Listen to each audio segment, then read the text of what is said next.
Tim Serigala Unit Pidum Polres Muba bekerja sama dengan Unit Reskrim Polsek Banyuglincir berhasil menangkap 1 dari 4 DPO kasus perampokan terhadap korban Safir pada bulan November 2020 lalu.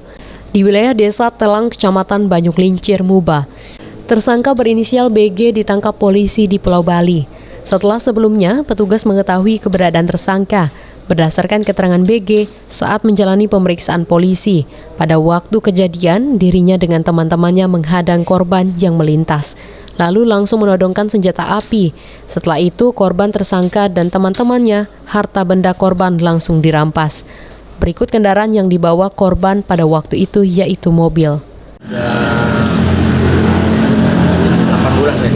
Hah? 8 bulan. 8 bulan? Ikut siapa di sana? Kerja. Hah? Kerja. Kerja? Iya, Pak. Itu keluarga kamu banyak di Bali? Ada adik. Kerja apa di Bali? Proyek, Pak. Proyek apa? Khusus masang batu kolam. Saat penangkapan sendiri, BG sempat melakukan perlawanan sehingga harus diberikan tindakan tegas terkukur. Kini BG sendiri dijebloskan dalam sel tahanan Polsek Banyuglincir. Rusdi Iskandar, PAL TV.